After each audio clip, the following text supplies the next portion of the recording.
Remember that cricket is a funny game. 100 years before we protected our head, players looked after their groins. So don't be as stupid as old cricketers. Protect your computer now. NordVPN is the protection I use when facing cyber shortballs or when rights issues try to dismiss me. Geo-block so you can watch all the cricket you want. Grab your NordVPN deal by going to nordvpn.com/Kimber. Hello and welcome, ladies and gentlemen, to episode 54 of the Footmarks podcast. I'm Behram Qazi, who you can find at DefMango on Twitter. And with me this week is not Jared, but we have with us the queen of somewhere near Colombo, Estelle Vasudevan. She's subbing in for him. And the topic for this particular episode is Pakistan's T20 World Cup history. And Estelle will basically be taking over the hosting duties. So take it away, Estelle. Yeah, I'll be asking the questions today instead of Behram, so get ready. Just to start things off, we're going to look at all the tournaments that have taken place so far, right? And Pakistan has been actually such a tournament team. Every time they come in, they may not have had, the form leading up or, the big names in the game at that moment. But it seems like right from the first one in 2007 to the most recent one in 2022, they have had some pretty great runs in T20 World Cups. What do you think of their performances overall, Behram?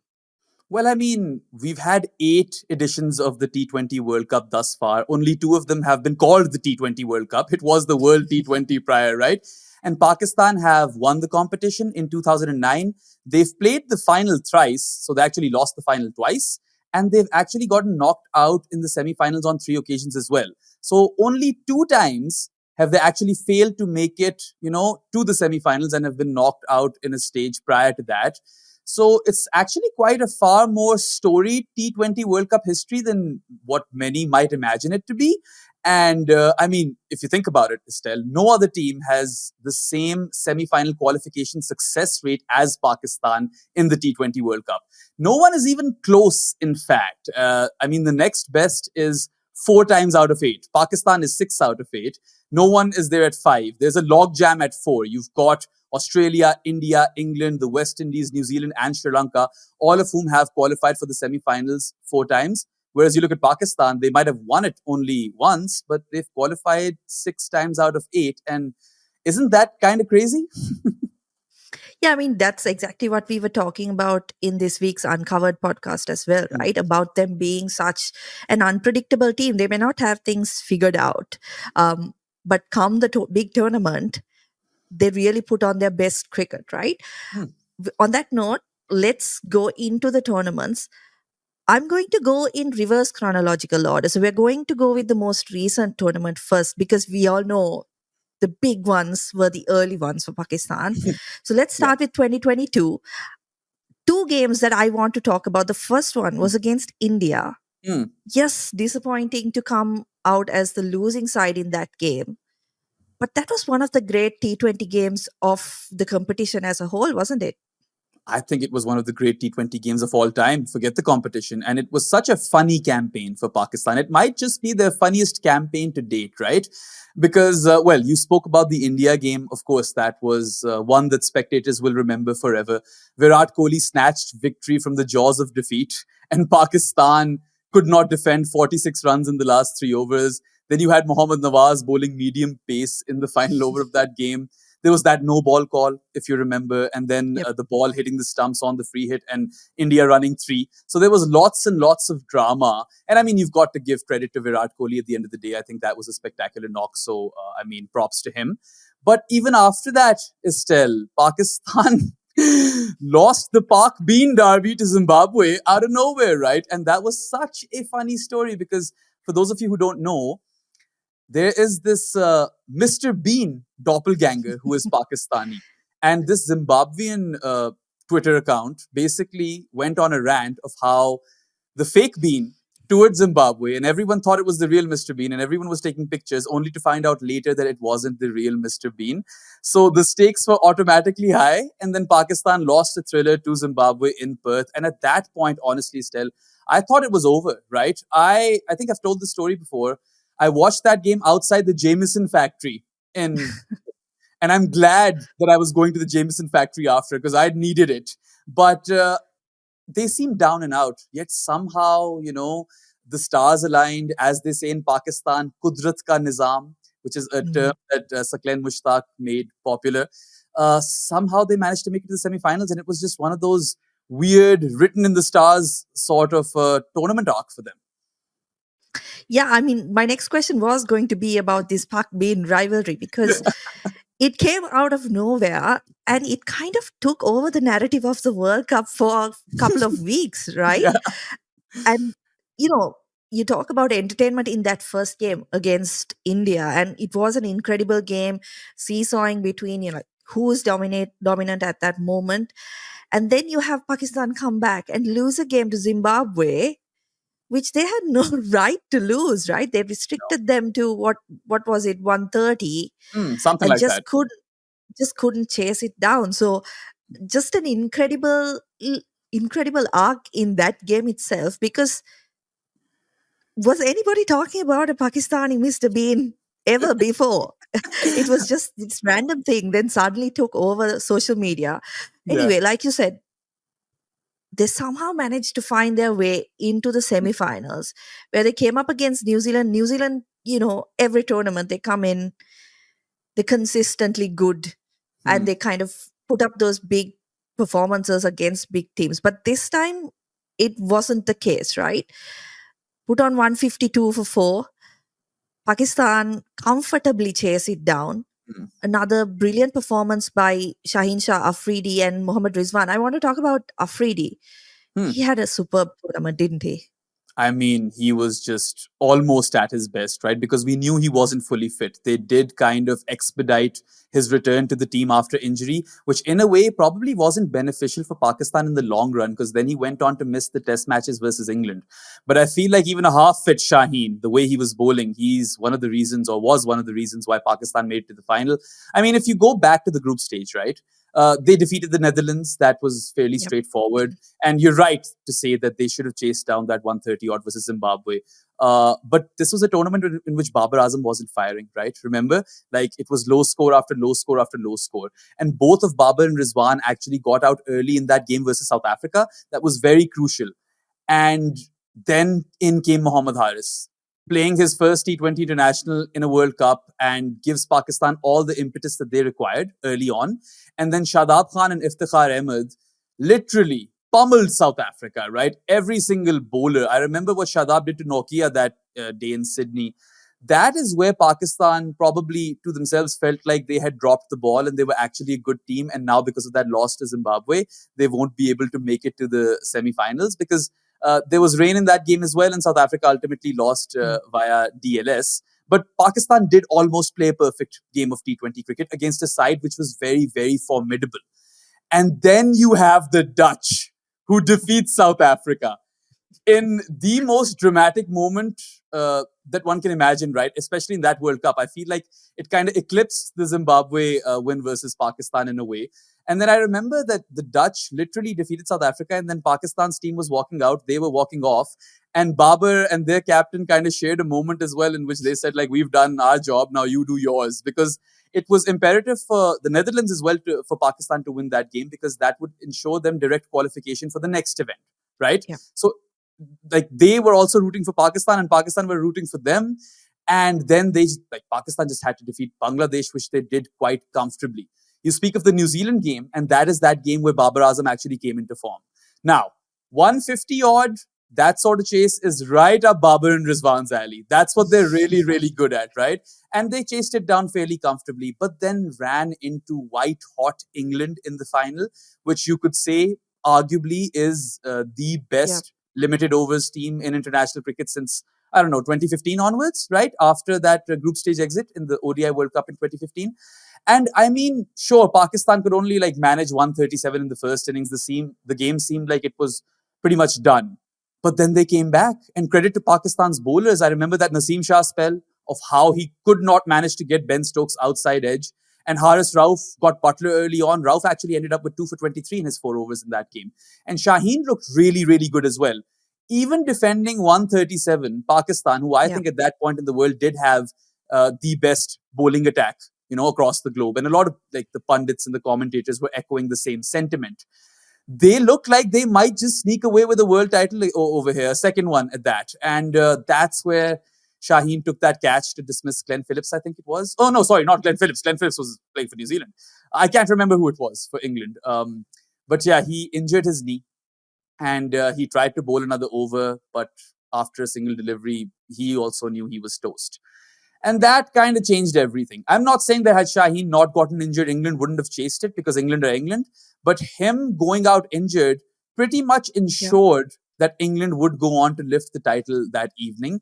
And I mean, Ben Stokes was there on the crease, and we all know how clutch he is. It's not the first time he's led England to one of these victories, right? You think of the ODI World Cup final, you think of that Headingley Test match.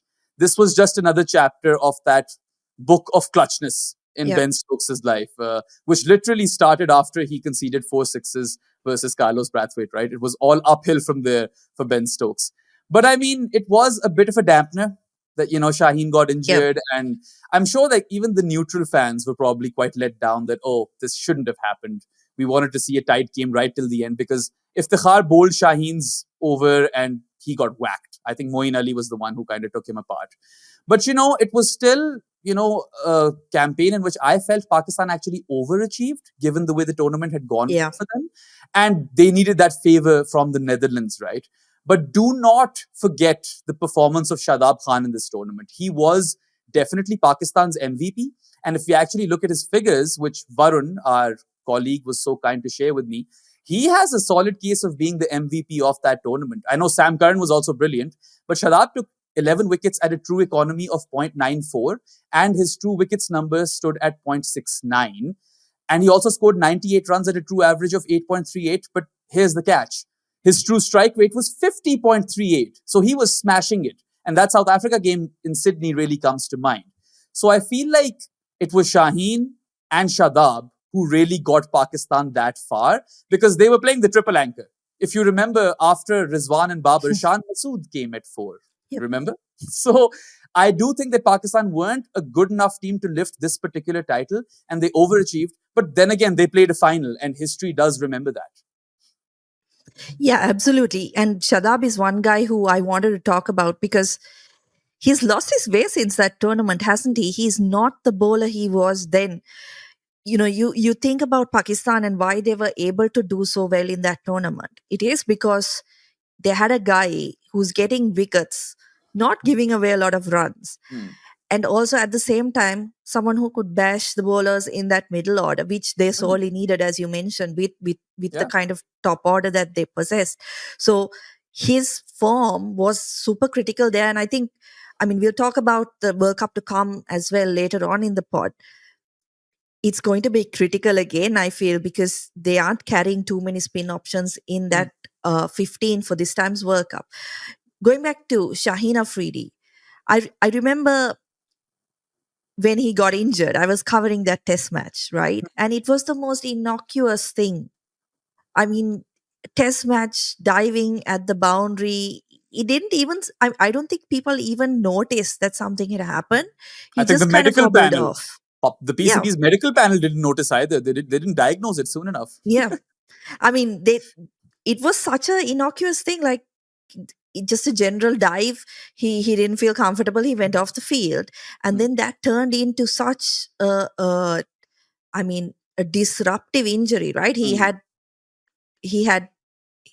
started playing, then he had to miss a couple of games, a lot of issues. But for him to come up and put up that kind of performance, I thought really showed his character. And like you said, despite scoring 130 odd in that final, Pakistan was still in that game.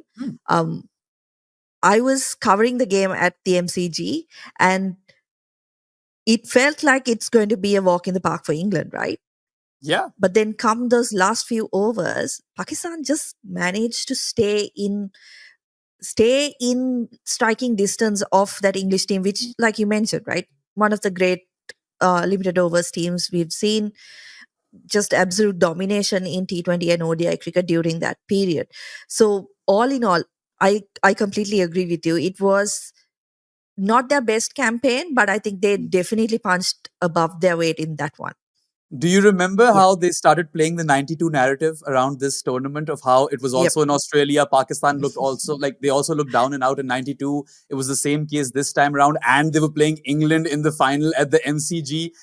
All of the omens pointed towards a Pakistan victory, but then in the end, England changed the narrative. So it would have been fun had they been able to pull that off, right? Because then that would have been a very storied arc that these guys repeated, the accolades or whatever of the 92 team, but it wasn't meant to be. And ultimately, the best team won, because Yep. England were by and large the best team competing in that tournament.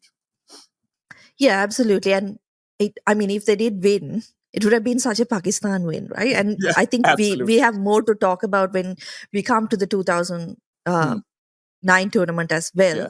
Um, let's move now to 2021 and Hmm. another game against India, Mm. but completely different result. Yeah. And the first time they'd beaten them in T20 World Cups. And just to add context to it, in every tournament they've faced India, right? And this was the first time that they were able to get over the line against them. Hmm. And it came like absolute dominant performance, right? Win by 10 wickets. Like nobody saw that coming. It was incredible. I was in this basement somewhere in Toronto watching this game with a bunch of Pakistan fans, and no one really has any expectations. But Estelle, it's important to mention the context around this tournament and how it began. New Zealand and England had cancelled their tours to Pakistan. And the feeling and sentiment within Pakistan was that of, being dealt with unjustly. That, they'd done so much hard work to get international cricket back in Pakistan. And then, based on some bogus threat, New Zealand pulled out. And England didn't have any excuse, right? They just pulled out for no reason at all, probably because they wanted to manage their workloads or whatever. So Pakistan actually was slated in to play lots of top quality cricket prior to this World Cup. And they ended up playing their domestic T20 competition, which I believe was preponed just so that they could get some practice in. So there was that narrative kind of hanging over this game like a cloud. And every Pakistani really wanted this team to show the world that, hey, we're here to compete. We are good. And if I am being honest, that India win, not for me, but for a lot of Pakistanis, might even rank ahead of the 2009 win because they had never defeated India. And India, I don't know, 13, 14, 15 times they've played Pakistan in World Cups across formats. They've always won. That game was a blowout. Shaheen's new ball spell, the way he got Rohit Sharma and then KL Rahul, that was an absolute jaffer, right? No one was playing that ball. Nasir Hussain, he said those words, they cannot play him. That is also, etched into Pakistan cricket folklore. And then once they had restricted India to 150 odd, the way Babar and Rizwan just came out, nullified India's bowlers and chased it down with 10 wickets in hand. You cannot ask for a more dominant performance. And it was the stuff of dreams. I was with my friend and we couldn't really believe it. We couldn't process the feelings. And what we just did was we had a flag. My friend's car had a sunroof. We went out on the streets in Mississauga, Toronto, and out the sunroof, blasting Pakistan cricket songs and just having fun. And obviously, there's a big diaspora community of both Indians and Pakistanis in Canada. So every now and then we'd bump into an Indian who'd just look at us and nod and smile because they knew what this meant to Pakistan fans, right? It was incredible. And if I'm being honest, Estelle, that's the World Cup that kind of got away. Yeah, absolutely. Because from that point, Pakistan were absolutely dominant, right? Group stage. They had 5 wins out of 5. Yeah. I don't think any of those games were close, right? They managed to overcome each of those teams they came up against quite comfortably. If I just look back at that tournament, I think the toss played a massive part in it. Yeah. And Pakistan were really benefited by that. They chased against 3 of those teams in the group stage, batted first against 2, and the 2 games that they batted first were against much lower ranked teams. I think it was Scotland and Namibia who they had to bat first against. So things really seemed like, we spoke about fate and how people were talking about the 92 World Cup in 2022, but 2021, it seemed like things were falling into place for them. Yeah. But once again, heartbreak at the hands of Australia in a semi-final. Yeah. And this time it was from a guy who no one was rating in that World Cup, right? Matthew Wade. Yeah. Everyone was criticizing Australia for picking him in that middle order. Hmm. And then he destroys Pakistan in that semi. Yeah, I mean, Pakistan gained so much confidence and momentum after beating India that kind of set the tone for the rest of the group stages. The New Zealand game was an easy win. The Afghanistan game actually got a wee bit tight, but then Asif Ali hit those 4 6s. And then, of course, you expect Pakistan to defeat Scotland and Namibia. But you're right to say that with the dew around in the UAE at that time of the year in the second innings, the toss was important throughout that entire World Cup. And Pakistan at the start did benefit from it. Not to take any credit away from them, they did beat top quality sides in India and New Zealand, right? But it did seem like everything was aligning and it was written in the stars and all of that stuff. And Pakistan going unbeaten in a group stage of a World Cup never happens. Pakistan losing to Australia in a knockout game in a World Cup always happens. So there was a bit of that PTSD even leading into that game, right? And if you remember, Mohammad Rizwan was in the ICU after the group stage. Yep. That man literally walked out of the ICU into a World Cup semi-final and got 60 odd.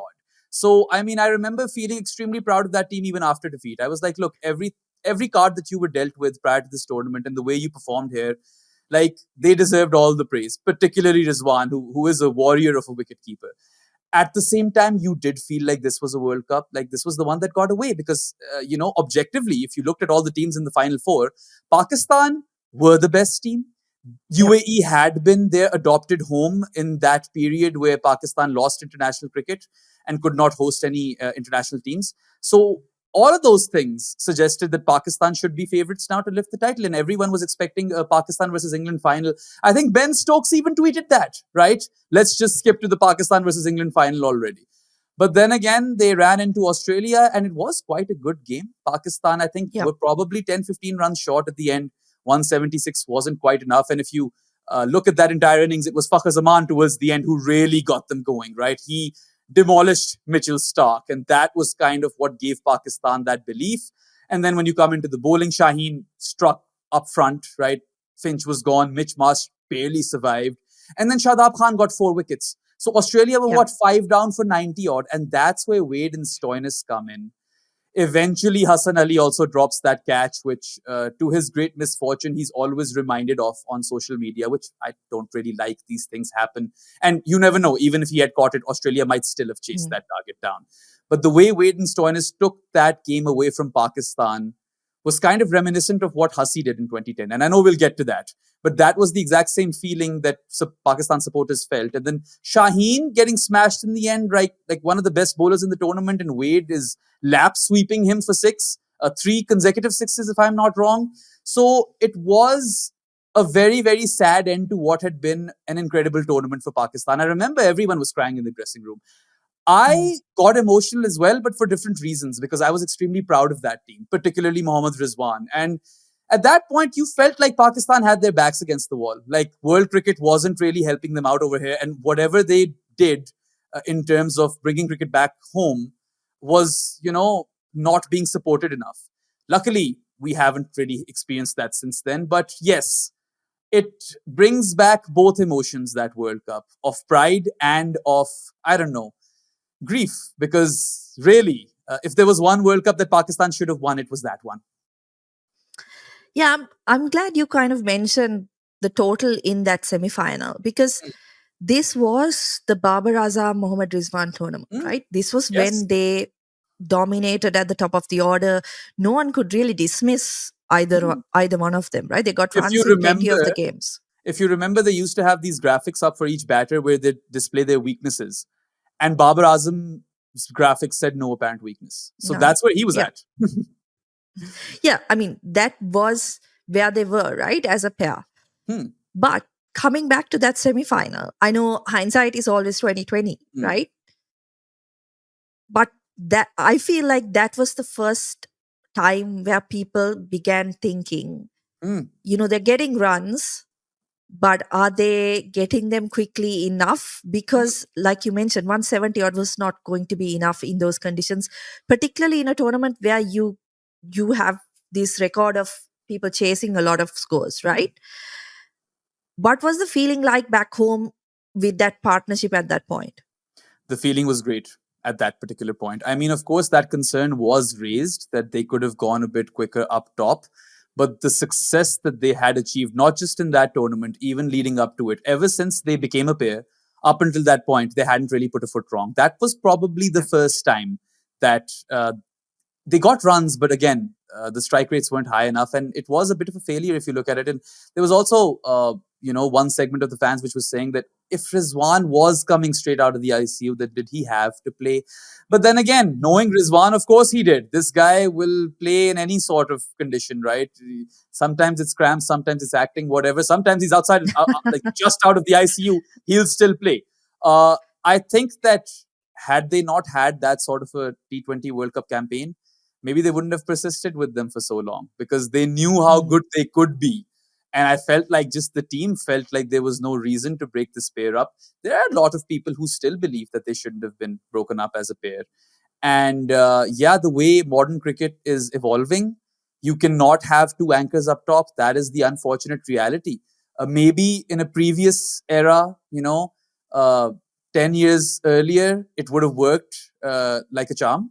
But yeah. I mean, the 2022 World Cup was evidence that, this has got to stop. Yeah, that was, I felt like a very tricky situation, right? When you talk about these anchors, particularly in those two, their case, where they were getting a lot of runs. So it was very difficult to be critical of them as well because they were getting you the runs that you needed. I mean, if you look at the game against India, no one would have expected them to win by 10 wickets, right? Also, Estelle, it's very important to remember that Pakistan doesn't get big opening stands. It's not a country that's used to that. So at that point, people felt that if these guys can get us to 80 for no loss at the 10 over mark, then you just go berserk in the final 10. And it kind of did make sense as well. Only now we know it's imperative to attack the power play. Yeah. Okay. So we've done the 2021 and the 2022 tournaments where Pakistan were very good, right? Now we go to 2014 and 2016. There are only two group stage exits, right? And I think between the two tournaments, they had 3 wins. They struggled against, everyone who they came up against. And it's an interesting thing, right? You think that teams from the subcontinent would enjoy those kind of conditions in India and Bangladesh in 2014. Yeah. But they didn't really enjoy it, did they? No. Which one do you want me to target first? Let's go for 2016 first. All right. So I that think was just one win, I think. Yeah, the 2016 World T20, which was held in India, I believe that was Pakistan's worst ever outing in the competition or the history of the competition. And I mean, the numbers suggest the same. They only managed to defeat Bangladesh, which was their tournament opener. And then they lost quite comprehensively to all of India, New Zealand, and Australia. This was a team which had yesterday's cricketers, right? Stars which were far beyond their peak. Shahid Afridi was captain. And 2016 Shahid Afridi was not 2009 Shahid Afridi, right? He was clearly past his prime. And he also made some weird statements as captain in the presses and all of that stuff, post-match interviews, which was also kind of like, I don't know, man, as someone who is Pakistani, you felt it was really unnecessary also at times. And there are better places to voice these things as opposed to, a post-match interview in a World Cup. But I mean, I don't know if you remember this, but there were some games in which the wicket was supposed to turn and Pakistan went in with an all-pace attack. So the strategy and the team selection was all over the place in this particular edition. And I mean, there was this one delivery in which Steve Smith completely left his stumps and went all the way, outside off stump. And Wahab Riaz was bowling. And rather than bowling, at the base of the stumps, he bowled to Steve Smith's legs and he hit him for 6. And Glenn Maxwell in the dugout was absolutely losing his shit. That Wahab Riaz delivery to Steve Smith defines Pakistan's entire 2016 World T20 campaign. I don't feel like anything else needs to be said. Yeah, absolutely. And that's one of the videos that gets sent around social media, right? Quite often. Moving on to 2014. 2 wins in that campaign, again in the subcontinent. Hmm. Another loss to India and a heavy loss to West Indies, who were doing quite well at that point. Yeah. Another campaign to forget after some really good ones leading up, right? Yeah, I mean, 2014 and 2016 are the only two instances where Pakistan haven't made it to the semi-finals, right? And 2016, they were god-awful. And when you looked at that squad, you did not even expect them to make it to the semi-finals. That wasn't the case in 2014. Bangladesh suited them as a venue, right? Particularly with the sort of spinners Pakistan had. And this was the first time Pakistan failed to qualify for the semi-finals in the history of the competition. In the aftermath, Mohammad Hafiz resigned as T20 skipper as well. And they were in a group of 5 with India, the West Indies, Australia, and Bangladesh. Now, they did manage to defeat Australia and Bangladesh, right? And I mean, we all know they keep losing to India up until that point, and it was a complete blowout versus them once again. The game versus the West Indies, it was, a virtual quarterfinal, wasn't it? Yeah. And a lot of people in Pakistan actually expected that team to defeat the West Indies because Saeed Ajmal was still around, Afridi was still Afridi. I remember that, there were a few other spinners, maybe Zulfikar Babar at that point. I can't quite remember. They were doing well. I think Zulfikar Babar had a great game versus Australia. And Mohammad Hafiz himself, he was quite a formidable spinner. So when West Indies scored 160 odd, I don't think anyone in Pakistan saw that 80 odd all out coming. Yeah. And that totally deflated their campaign and knocked them out. So I feel like 2016 was a tournament in which you expected them to do poorly. 2014 was a tournament in which you actually expected them to make the semi-finals and perhaps even lift the trophy because they were spotless in T20 World Cups up until that point. And that was quite a decent team, which had all of those weapons and ammunition to do well in like a country and on surfaces that Bangladesh had to offer. So yes, I think that was an underwhelming campaign for the men in green.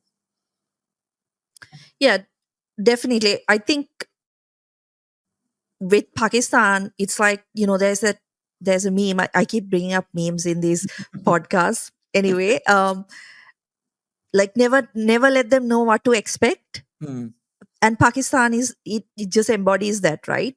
Like you said, they had a decent team. They had a team that could have done well in those conditions, didn't manage to do so. In 2016, they didn't really have, they had an aging team. I think it's fair to say that at that point, the team was in a bit of a transition, right? They were delaying the transition. That was the issue. Yeah. Right? Like, why hasn't Shadab Khan played that World Cup, for instance? Stuff like that. I mean, of course, Shadab Khan only came into prominence in the PSL that followed. But you get what I mean, right? The Afridis and all of that crop of players, it felt like they had stuck around for too long at that point in 2016. Yeah, and that tournament went exactly as expected. Yeah. So let's go back further then to 2012, which another semi-final, right? And a semi-final I was at. But before we get to that game, right? Let's talk about Nasir Jamshed. Yeah. That is a big name. Going through the games that Pakistan played in this tournament, that's a name that kept cropping up again and again and again. He got a lot of runs in that tournament. Yeah, no, he was really, really good. He was peaking at that point. His fitness also hadn't gone to the dogs just yet. I don't know if you remember Nasir Jamshed in the 2015 ODI World Cup. He was dropping catches left, right, and center. He could not buy a run, and he had ballooned. I've seen Nasir Jamshed recently. Of course, he's gone through his own issues with spot fixing and all of that and copped a ban. He did show remorse, which is something that not a lot of Pakistan cricketers who have had corrupt pasts do. But he looked fit now. But that tournament was his tournament. Him and Imran Nazir were the antithesis to Babar and Rizwan, weren't they? And anyone who hasn't watched Imran Nazir bat in T20Is for Pakistan or any sort of team that he played for in the format, you've missed out on life, really. That's just how electric an opening batter he was. Both of them did well.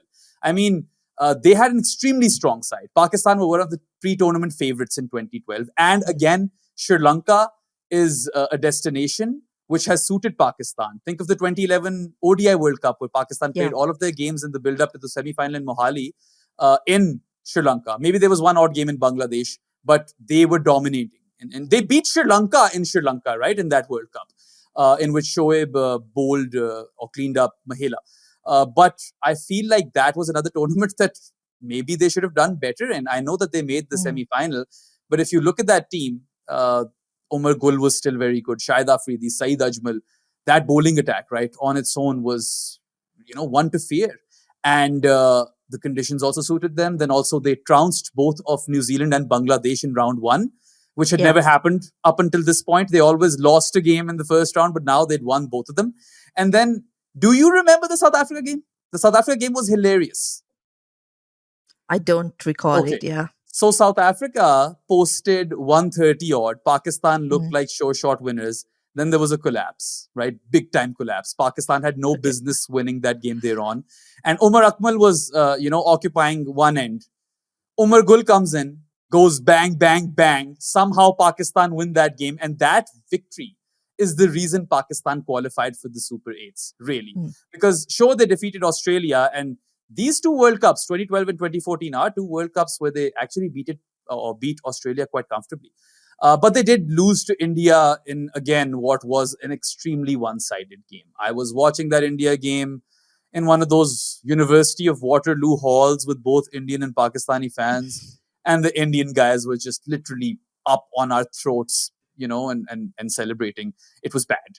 But then again, that South Africa win got them to the Super 8s because the Australia win was comfortable. Then there was that semi-final versus Sri Lanka in which you were there. And I can only imagine the scenes in Colombo, was it? Yeah. It was in Colombo, yeah. Why don't you share some of those scenes with us? Because why not? Yeah, that was one of this was before I was in this industry, right? I was young, looking like trying to go for as many games as possible. I remember we got tickets off the black market at like about 5 or 10 times the price. And sadly couldn't get tickets for the final, but the semi was the one that we were able to go for. The atmosphere was incredible post game. You were talking about, opening the sunroof and putting the Pakistan flag out and, that type of atmosphere. But imagine that streets of Colombo, right? Yeah. And I remember we didn't have a vehicle to go home. So we had to get a taxi, right? Me and my two siblings, my older brother and sister. So we were walking on the streets with our flags around our shoulders, and every vehicle that passed would, honk at you and wave the flags. And it was that kind of atmosphere. It was a massive win for Sri Lanka. But of course, the stage is for you, Behram, and Pakistan, right? Just getting back to that bowling attack, like you mentioned, right? Pakistan have, I think, we spoke about this one again on our Overthrows and Uncovered podcast about how bowlers win you tournaments. And if you look at Pakistan, them being consistently so good in every World Cup, barring those two, has got to be about that bowling attack, right? And in this one of my favorite bowling pairings ever, right? Saeed Ajmal, Umar Gul, at their almost absolute peak, right? Yeah. They were incredible to watch. If you make any content, Minvo Pro is the tool for you. Take your long format content and cut it and slice it for social media. This AI-inspired weapon will turn your one piece of work into so many clips. Try Minvo.pro now. Absolutely. Even if Pakistan had like 140 on the board, spectators expected them to defend those totals. And they did defend those totals on the regular. That was the weird part with Gul, Ajmal, Afridi, Hafiz. That quartet in all of limited overs cricket at that point, regardless of the surface even at times, because good luck playing Saeed Ajmal wherever you play him, right, at his peak. And Umar Gul was a menace with the ball in the death overs. His Yorkers were to die for. He also had good variations. That's why I feel like they should have done better in 2012. And I know Sri Lanka were the hosts. They had the home crowd advantage, the home ground and conditions advantage. But Pakistan restricted them to 139. Yeah. Everyone expected Pakistan to chase down 140. But then Rangana Herat, who has spoiled a fair few parties for Pakistan over the years across formats, he was the one who took 3 wickets and denied them a place in the final. But I'm not sure if you know this or not, Estelle, but Sri Lanka is one of those countries which is much loved in Pakistan. Losing to them is not the worst thing in the world over here. Of course, a semi-final defeat hurts. But, Yeah. I remember when Sri Lanka won the 2014 World Cup, Pakistan was elated. In 96, Lahore went Yeah. mad, for Rana Tunga's team. And the entire Gaddafi Stadium was rooting for them. So, when it comes to countries or island nations like Sri Lanka, New Zealand, even the West Indies is much loved in Pakistan. It kind of softens the blow. But ultimately, it is a semi-final defeat. And again, I mean, 140 odd or 140 on the dot in that instance. Pakistan should have chased that. They should not have fallen short. And I believe that is another one of those big opportunities missed, because had they defeated Sri Lanka, who knows? I mean, the West Indies in Yeah. those conditions, Pakistan could have won that tournament. Yeah, absolutely. It was their game to lose, I think. Yeah. Wasn't the easiest condition. The only thing I would say is it wasn't the easiest track to bat on, because it was very slow and Yeah. it was turning. I remember Mahela Jayawardene, I think, played a superb knock up at the top of the order, and no one really could get going. But one guy who I want to talk about as well is Umar Akmal, right? The prince, or the prince who was promised. There was a period where he was living up to that promise, right? In this game, he almost brought them back. He had a little cameo Yeah. at the end, couldn't finish the job, but he was in this tournament, I thought, and in the two preceding, or the one preceding, he was kind of living up to that promise. If you look at the tournaments in 2010, 2012, and 2014, Umar Akmal Yeah. was a plus batter. And when he came onto the scene, that was also in Sri Lanka, by the way. There was an ODI series going on in which he debuted as, I don't know, a 19, 18-year-old. And he scored a ton in his second game, right? So we all knew he was talented. And the talent was evident if you just watch him bat, the way his bat flowed, the way he hit shots all across the park. It seemed like this kid was destined for greatness. And I mean, he looked like a bit of an upgrade on Kamran Akmal. But now, if you look at their careers, you probably take Kamran over Umar. That's where we stand. Again, I feel like he had all the potential. He also did really well in T20 cricket up to a certain point. Like, he had some clutch knocks, and he was playing modern day T20 cricket before it became modern, right? He had that impetus and played with that sort of strike rate, and he could take down both pace and spin. That was also an important, facet to his game. But I feel like just a lack of professionalism, not taking care of his fitness, and one very, what would I call it, glaring mistake that many Pakistan cricketers make is that once they get to that level where they're playing for Pakistan, they enter this comfort zone. They feel like they're good enough to reach here, and then they stop evolving. I feel like that's what Umar Akmal kind of fell prey to. And then he was the sort of character who started complaining, got into fights. Mickey Arthur told him off. There was lots of drama. And now, honestly, I don't even know where his head's at anymore. He's a TikTok star currently. I hope, he's successful in that. Sometimes I also feel a bit bad for him because he is the butt of all online trolls, right? Like, that's based, and he gives them that ammunition. But I feel like people sometimes take it too far. Again, a talent wasted, someone who could really have been something for Pakistan, but he is one of those, could have been cricketers who really never lived up to their potential. Yeah, absolutely. I think he was one of those guys who you could just see, like you mentioned, right? You watch him play, you could tell this guy has something in him. Unfortunately, never lived up to that. Yeah. You love memes, right? You love memes. Yes. Go look for Umar Akmal with a grape. That's the one you really need to see. Okay, I will do that. Right. So now we're getting into kind of the business end of these competitions. I know they reached the semis in 2012, but you have to say 7, 9, and 10 were really Pakistan's peak, right? They were brilliant in all three tournaments. Unfortunately, couldn't get over the line in 2 of them. Let's go to 2010. Another fabulous bowling attack, right? Yeah. You got Saeed Ajmal, you had Afridi bowling well, right? Again, heartbreak at the hands of Australia. And I just want to go back to that, start with that semi-final, right? And everyone talks about why did they bowl a spinner in those last 4 overs, right? Ajmal had 2 overs of the last 4. What's your take on that? Ajmal was the best spinner in the world at that point, right? And this was a Caribbean World Cup as well. I don't think Afridi, the captain at that time, was wrong to give him those overs at the death. I think it was the right ploy. And you've got to doff your hat to Mike Hussey, right? I recently saw this post on Twitter in which Star Sports ranked their 10 best T20 World Cup performances of all time. And I did not see Michael Hussey's unbeaten 60 over there. And I was like, seriously? That is arguably one of the best T20 knocks of all time. Australia needed, 23-ish runs, something like that in the final over? He smashed 4 sixes of Saeed Ajmal, the best spinner in the world at that point, who was peaking. And Pakistan were defending champions in that tournament as well. Now, I will say this. That tournament was held less than a year from Pakistan's title win. So they were kind of done dirty over there in a way. Not done dirty, but it was not ideal, right? And I mean, there was a rumor at that point that they've done this so that they can have a T20 World Cup in 2020. Funny how COVID came in and didn't let that happen either. But yeah, I'm not sure. Though, don't quote me on this. I'm not sure if this was the actual reason, but I did hear like these rumors back in the day. But if you think of 2010 as a whole, I'll come back to the semi-final, right? This came after all of the Yunus Khan captaincy controversy. If you remember, Yunus won them the 2009 World T20, then took them to the semis of the Champions Trophy 2009. They beat India in that Champions Trophy as well. They had that game versus Australia in which they nearly defended 200 and the ball was reversing. Australia won by a solitary wicket. And then versus New Zealand, I think it was Yunus who dropped Grant Elliott's catch.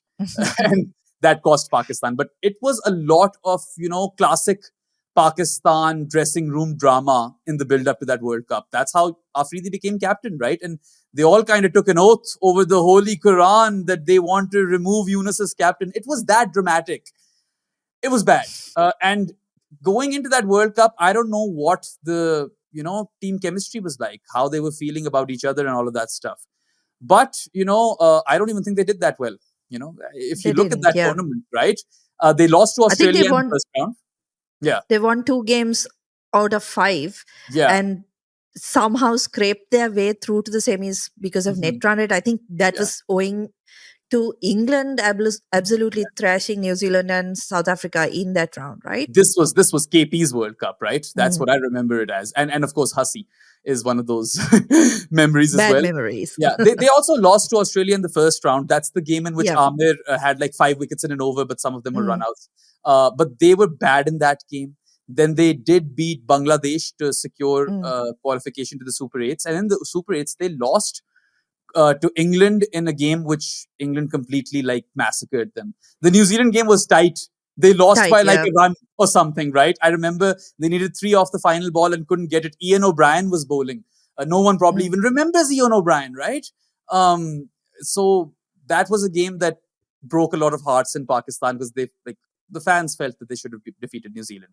And New Zealand is also one of those teams that Pakistan somehow always manages to defeat in World Cups, right? So they weren't ready for that. But then there was that game versus South Africa, which they won. And somehow, again, South Africa is always one of those teams that Pakistan managed to defeat one way or another. And what that meant was that because England had been so amazing, they had 3 wins out of 3 in the Super 8 stage, that all the other teams were at 1 win each. And Pakistan had the best run rate. So they kind of scraped through to the semis. But then that semi, do you remember how well the Akmals batted? Dirk Nannes was taken apart by Umar Akmal in that game. Pakistan, at a time where 190 odd was a huge score, scored 191. And no way in hell would anyone at the halfway mark have imagined that Pakistan are going to lose this game. Yeah, I'm just looking at the numbers, right? Australia 105 for 5 in the 13th over, and then eventually needing 38 of the last 10 deliveries. I think Hussey scored 34 of his last 8 deliveries or something insane like that. Yeah. So just if you look at it, Pakistan had they shouldn't have been in a dominant position in that game because they'd done so badly right throughout the tournament, right? Yeah. But suddenly they turn up and score 191. Like you mentioned, this is 2010. Yeah. 190 is a massive score. Absolutely. It's not a time where, you have teams scoring 220 and 240 for fun, like we saw in the most recently concluded IPL, right? You didn't have those massive totals. And if you did, they were defended more often than not. And Australia, up until that time, I feel, weren't really taking T20 cricket that seriously, were they? They were, they had the crazy, weird kids, which you love. Um, but No, that was 2007. The one yeah, that I love. I mean, they had the weird, sleeveless type stuff and all Hmm. of that going on, but they weren't really that serious about T20 cricket, I feel. And then they pull this off, and all the criticism falls on Saeed Ajmal. Hmm. When you think about it, he was their best bowler all Yeah, tournament, in a tournament where they struggled. So, I mean, you just have to hand it to Hasi in that situation, right? absolutely. Just unbelievable, otherworldly stuff. I think Clark called him a freak, and Hmm. it was absolutely deserved, right? In the best way, Yeah, because what he did there was absolutely nuts, right? In the last yeah, couple of overs. yeah. So I that's remember that 2000. actually. It was the post-match interview or whatever, in which all the Yeah. Aussies were ecstatic, and Michael Clark just said, "Michael Hussey is a freak of nature," something like that. And he is a freak of nature to do that to Said Ajmal. Mm, That is the worst over Ajmal has yeah. probably bowled in his career. And you've got to feel for him a bit, right? Like whenever people think of him, people do kind of always Yeah. resort to that over, whereas his legacy is far greater than that. Yeah, absolutely. And I mean, just as a neutral thinking about it, well, not really neutral because I love Australia, but just thinking about it, that 2010 World Cup, nobody remembers except Hmm. for that knock and that spell, right? Yeah. Ajmal, I think 2 overs for 11 runs, and then he ends up with Hmm. 4 overs 46. Yeah. So I mean, to round it off, incredible knock by Hasi. Nothing much that Ajmal could have done, right? Even the English Oh, public does not remember that T20 World Cup, right? exactly. No one remembers that Paul Collingwood, of all people, has lifted the T20 World Cup trophy. So, yeah, I mean, that was the highlight. Hussey was the highlight, 100%. Hasi was the highlight, right? Yeah. Okay, now we're getting to Behram's favorite tournament, I'm sure, and the one that I have tried to erase from my memory for the longest time, 2009. 2009 was all about Shahid Afridi. Am I Hmm. right? Oh, yes, you are.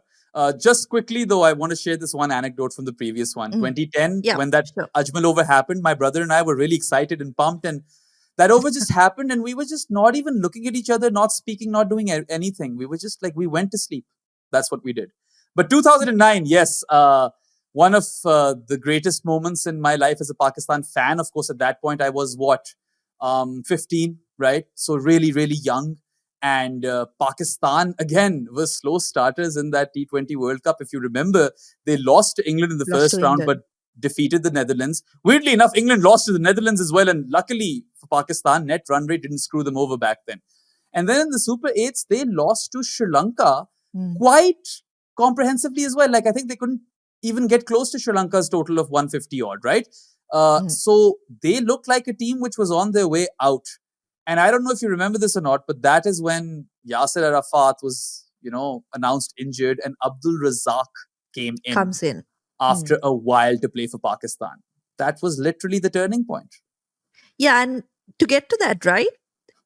I believe he was not in the scene because of the ICL, because he Yes. had been involved in the ICL. So it was kind of one of those, fate had Hmm. determined kind of moments, right? Because uh, you don't have Razak in that tournament.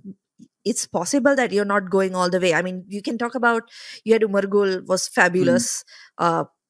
Probably the best bowler for Pakistan Hmm. overall in that tournament. Ajmal was superb as well. Yep. Afridi had an all round Hmm. insane tournament. But those little things, the Abdul Razak, and I think just if we go to the final, right? I know a lot of people talk about Afridi's performance, but Hmm. to me, the turning point of that game was Amir getting Hmm. Dilshan out, because Yeah. Dilshan had absolutely dominated that tournament. He had Yep. 300 plus runs. Nobody else was even close. I don't think anyone else got even 250, right? Hmm. Absolutely dominated the tournament. Yeah. And then he's gone in the first over for a duck. So I think Hmm. that those little things that happened for Pakistan really turned things around. Yeah, I think for Pakistan, as a team, it was Razak coming in that completely changed Mm, everything, because Razak with the new ball was probably the best he's ever been with the new ball, if I'm being honest. And he was someone who had a lot of experience playing in England as well. So that was very beneficial. I mean, so did Yasser Arafat, but Razak is the biggest superstar for Pakistan and probably the more talented cricketer as well. Razak took 3 for 20 in that final, took early wickets versus Sri Lanka as well. So yes, 100% he had a major role to play. And very correctly, you've mentioned over here that was Dilshan's tournament. That was the tournament where the Dil scoop was the highlight, right? He was hitting that all over, like, not all over the park, specifically one place or one direction over the keeper's head. And we haven't really even seen the Dil scoop after that. So that's something that actually raises its novelty factor. And then Chris Gale was another batter. Like Gale and Dilshan, those were the guys who were dominating in that World Cup. And then Shahid Afridi comes in and he says, not today. This one's mine. And Varun actually pulled out some stats for us, for Afridi in this tournament as well. He wasn't player of the tournament. Dilshan was actually player of the tournament in the previous one, in the inaugural World T20 in 2007. But in this tournament, Afridi ended up with 176 runs at a true average of 13 and a true strike rate of 24, which is phenomenal. And then he had 11 wickets at a true economy rate of 1.57, which is insane, and a true wickets number of 0.53. So come knockouts, it was just Shahid Afridi. That's it. I know Razak played a crucial part in the final. People will only remember Shahid Afridi with his starman pose, hitting those runs off a leg by, actually. That's what Bumble said, right? Big man, big game, it's a leg by, who cares? It was like, look, again, I want to build a bit of context. The 2009 Lahore attacks, were very fresh in the memories of all of cricket aficionados and enthusiasts at that point. It was something that had hurt Pakistan deeply. I remember I was in school when I found out that had happened, and it absolutely crushed me, right? And the thought that you might not remain a cricketing nation anymore is scary when you are a Pakistani or Indian or Sri Lankan or anyone from South Asia, because cricket is just that big a deal in this part of the world. And everyone kind of thought that this might just be the end of Pakistan, because what are they going to do? And they go on and win the goddamn World T20. So in a weird way, this victory meant a whole lot more than the other ones. I know recency bias comes in. Pakistan defeated India in the final of the 2017 Champions Trophy, so people might remember that. 92 fans will remember Imran Khan's great team and their comeback run. But this World Cup, it was bigger than just cricket. It meant that Pakistan is resilient, it's here to stay, and that's what we've seen from this country. Look, things aren't particularly amazing right now either, but the resilience factor really is what keeps Pakistan cricket intact. They might not be the best team in the world, but somehow they are always relevant. And I feel like you've got to give them a lot of credit for that. Kudos to Pakistan for somehow managing that, because if you're not playing cricket at home, the top countries aren't playing you all that frequently. Sri Lanka is a country that Pakistan actually owe a huge debt to, because even after the attacks which were on the Sri Lankan team, Pakistan and Sri Lanka played each other every year. Proper full series. I remember for 5 years in between, that's all we saw. But it was a great Sri Lankan team, right? It was Sanga's team, Mahela's team. So, I mean, that was good quality cricket as well. It wasn't just series that didn't matter, because they did. And it was a rivalry that I believe it's not a rivalry which is heated, but it is enjoyed by either side of fans, I feel. So that tournament was a culmination also of that rivalry in a way, because Sri Lanka was a great team at that point, right? They were probably, having a better tournament than Pakistan, if you think about it. They'd even knocked out the West Indies in the semi.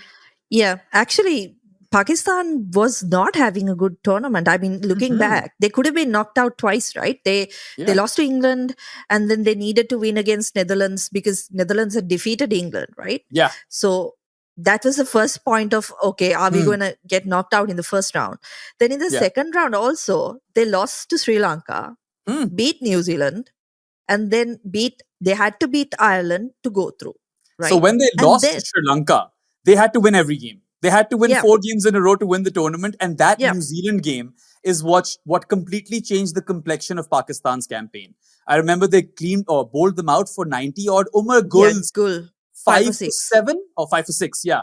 That was probably, or still is probably, one of the best spells we've ever seen in the competition. Or the it was actually the first 5-wicket haul in T20 International. So incredible stuff. And it was I was awestruck watching it. We were in a hill station up in Murray, and we actually didn't have a lot of hope. We were like, if they lose today, they're out. But if they win today, you'd bet your money that they'd beat Ireland and somehow they'll make it to the semi-finals. And I think that New Zealand win really spurred that team on. It gave them some sort of confidence. It galvanized them. And that's how Pakistan win tournaments. Something's got to galvanize them. They don't win it when they win 5 games in a row in the group stages. Then they lose in the semi-finals. But when they somehow dramatically make it to the semis, you can almost be afraid of that particular Pakistan. You would not want to face that kind of Pakistan, right? Just even in the 2022 World Cup, right? In that semi-final versus New Zealand were probably thinking, why? Why is this happening to us? And of course, the better team in England won in the end. But I remember that New Zealand game vividly, and it was great fun. Ireland, you expected Pakistan to win. South Africa were the favorites to win that tournament.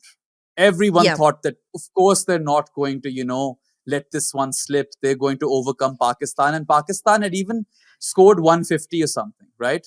But then somehow they defended 150. And I remember Shahid Afridi's spell, I think it was 2 for 16. And he got Gibbs and de Villiers in quick succession. That's where Pakistan kind of had that game in their claws. And Afridi had even scored a 50 prior in the same game. Coming up to bat in the order, first drop. He did that in both the semi and the final. He batted at number 3. He scored 50s in both. And yes, I mean, the Starman Afridi pose is synonymous with the 2009 T20 World Cup. It had to take a great deal of effort for that pose to oust the Dil Scoop. But he somehow managed that. Yeah, he was, insane. And like you've mentioned, like Pakistan and Sri Lanka have a kind of a friendly rivalry, right? Yeah. And this was a tournament where you just felt like, okay, Dilshan's going to get runs and Sri Lanka is going to win this, because Pakistan hadn't had such a great tournament, like we mentioned, right? But the thing is, Behram, I think, coming from South Asian backgrounds, right, both of us, you have to, when you think of our teams, yes, the emotional baggage can be a pressure, but it can also galvanize teams, right? Like you mentioned, right? The 2009 attacks in Lahore and how teams were not playing Pakistan at that time. All of that culminated in this win. And I know Sri Lanka's had similar situations in 96, 2014, right? They've had, it can be a weight, but it also can be what spurs you on. So I think that campaign was such a, inspiring campaign, I'm sure, for a lot of Pakistani fans as well, because of, the number of times they had to kind of wake up from the dead. And like you mentioned, South Africa were favorites in that tournament. And in conditions that suited them, they had Langeveld, who was brilliant, I think, throughout. He was at his peak at that point. Just to come out against a team of that caliber and Afridi to give them that kind of performance, there was no stopping them from that point onwards, right? They also had Wayne Parnell, who was the best he'd ever been. If you look at Parnell's entire career, the 2009 World T20 is where I feel like he was at the peak of his powers. And I remember that moment where Afridi blew a kiss to Callis. That became like a viral moment. And you mentioned how Amir set up Dilshan in the final. That was such a key moment, right? I mean, he was trying to sort of scoop him, not entirely a Dil scoop, but he was trying to attack that fine leg area, and he caught or fell short and found the fine or short fine leg fielder. There was all those little moments. Afridi cleaning up Udana at a time where you felt like, okay, this might just be it. And then Sangha taking the game deep, right? All of a sudden you were like, oh my God, like, is this going to be one of those dramatic finals where Sri Lanka kind of have gotten enough over here? Even in the chase, before Afridi hit Murli for those sixes, right? Sri Lanka were in that game. Yeah, absolutely. Okay, so that is the high of this podcast. I'm not sure. I'm not sure whether you would term the next one as a low, but the Inaugural World Cup 2007, Pakistan have actually quite a good tournament and 2 fabulous games against India.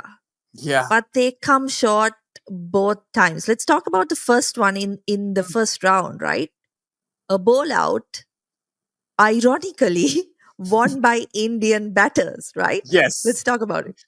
It was crazy. I remember Mohammad Asif's spell with the new ball, and you were like, oh my God, like, this guy might just be the best Pakistan bowler we've seen since Wasim.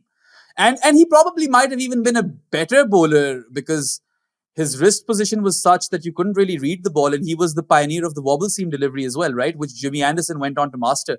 Mohammad Asif was special.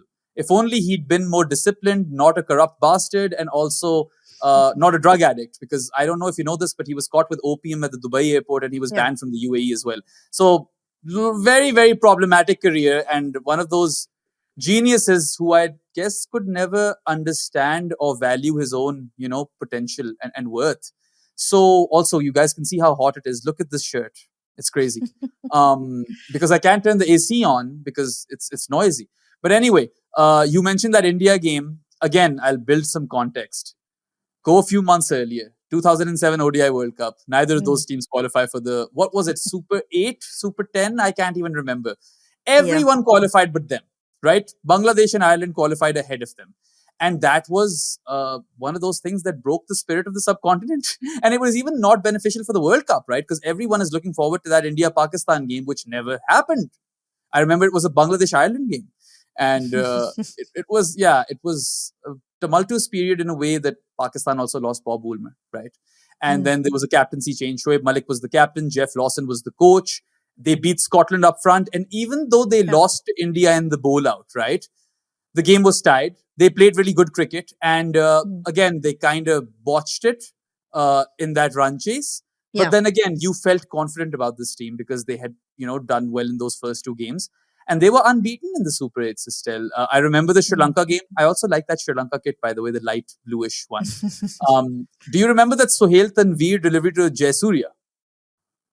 I think so. Yeah. Let's talk about it.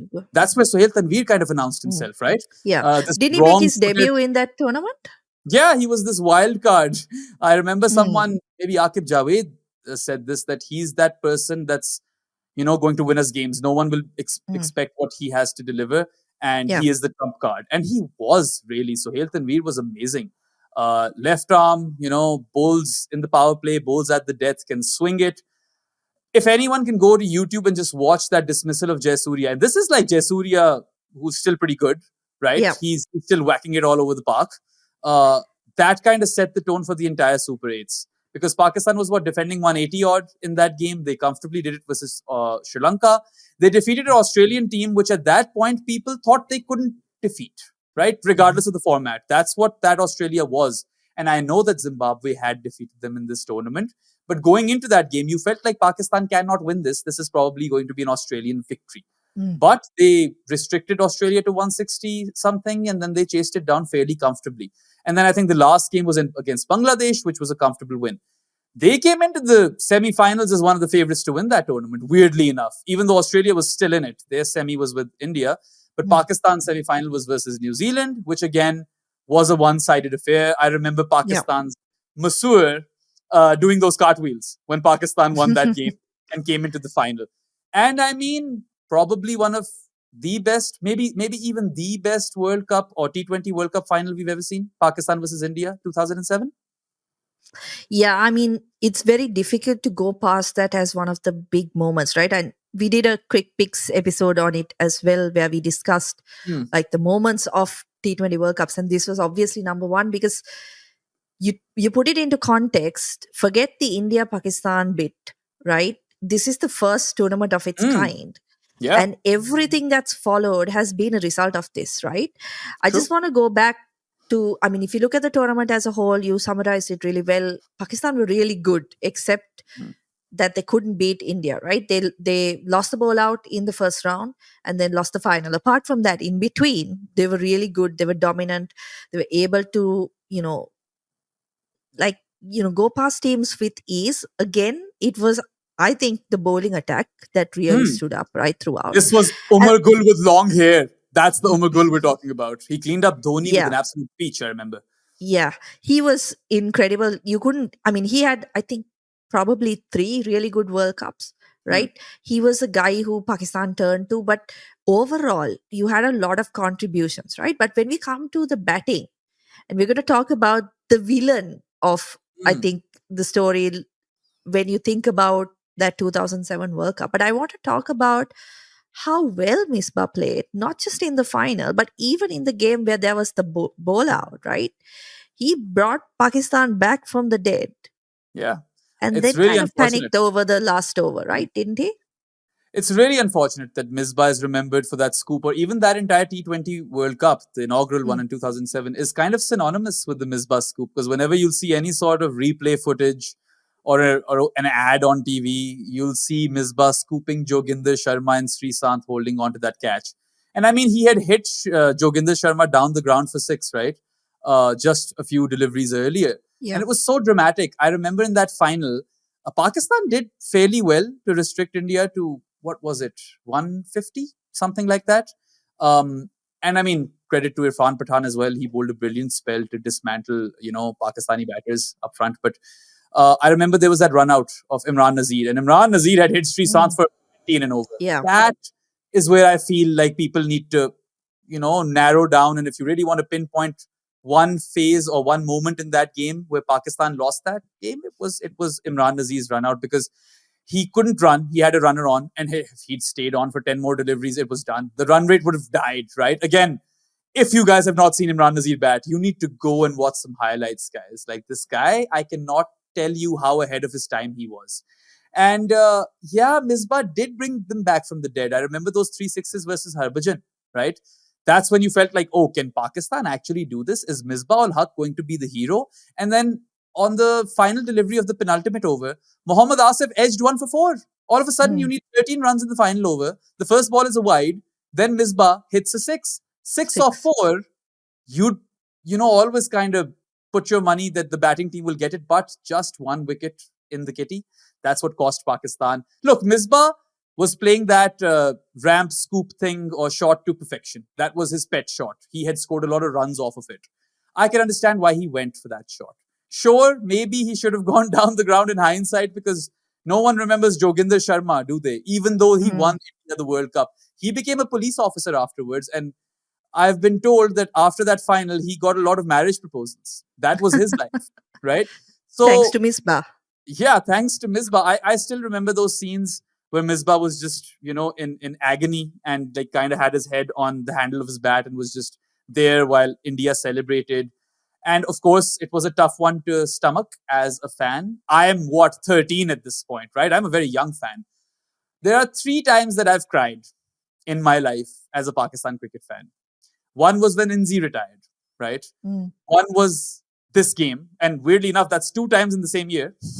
And then one was when after the game, like after the Australia semi-final in 2021, like a day after that, I just kind of broke down because I just had immense love for that team. So those weren't tears of anguish. They were tears of pride. And that one hurt.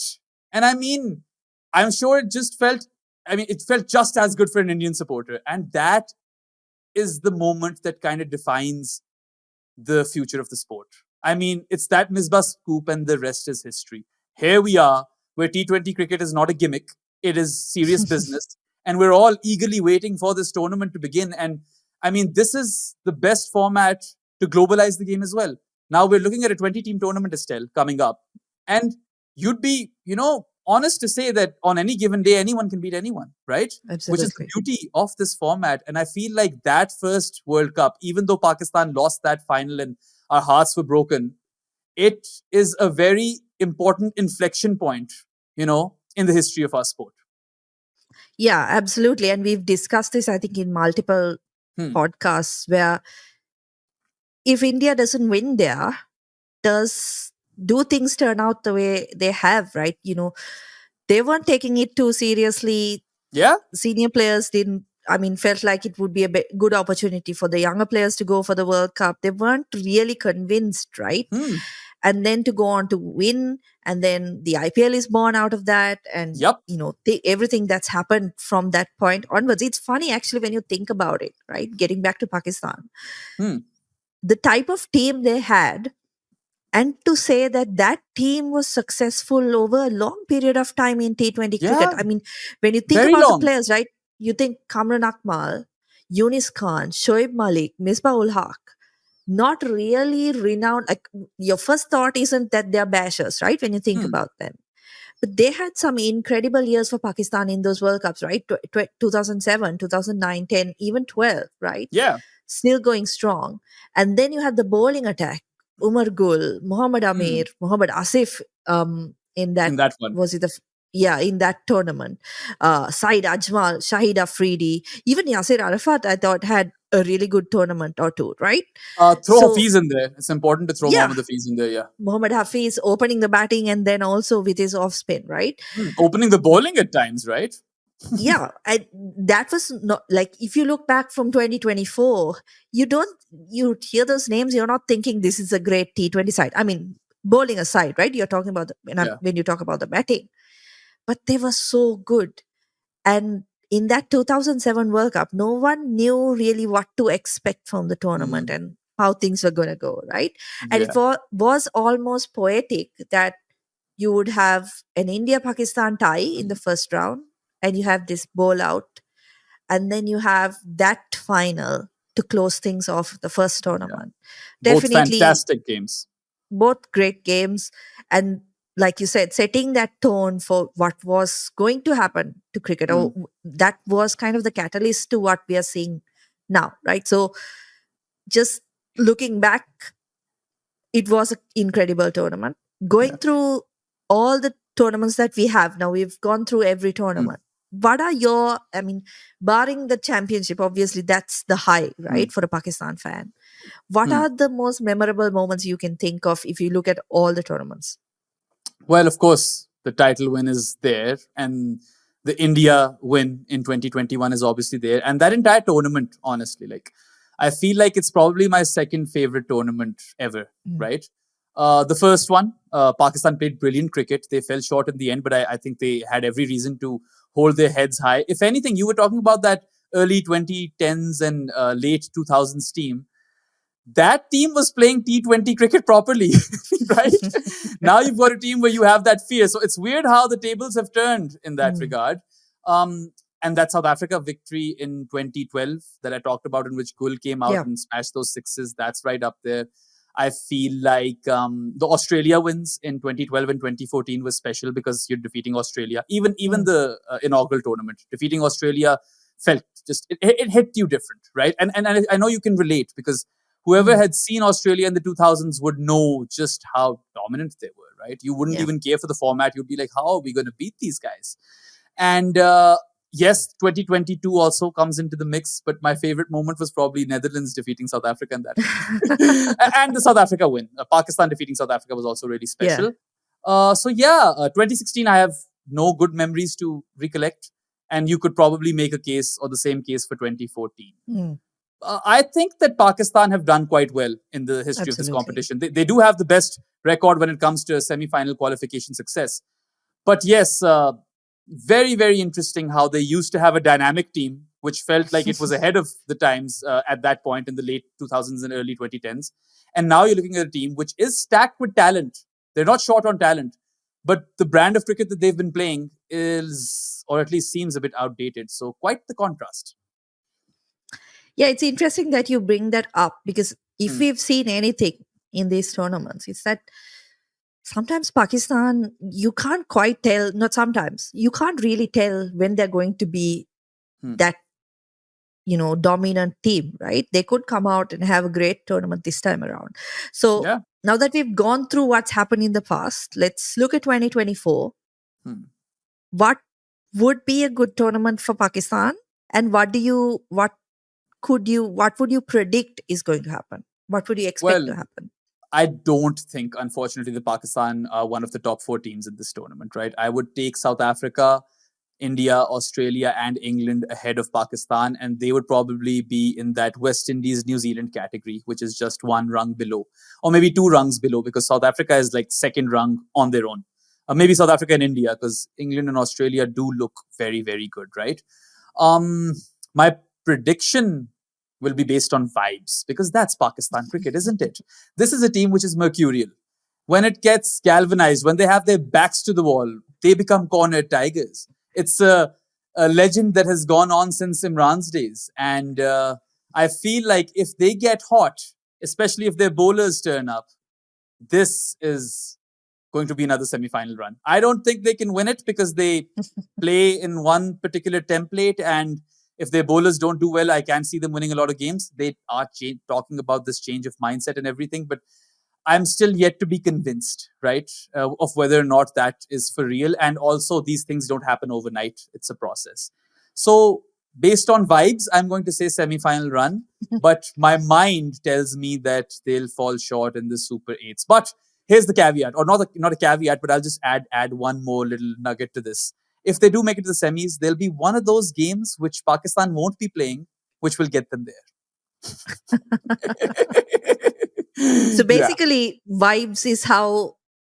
I mean, I think that's a fair prediction because if there's anything that can determine things for Pakistan, it's vibes. Yeah. What about you? What's your prediction?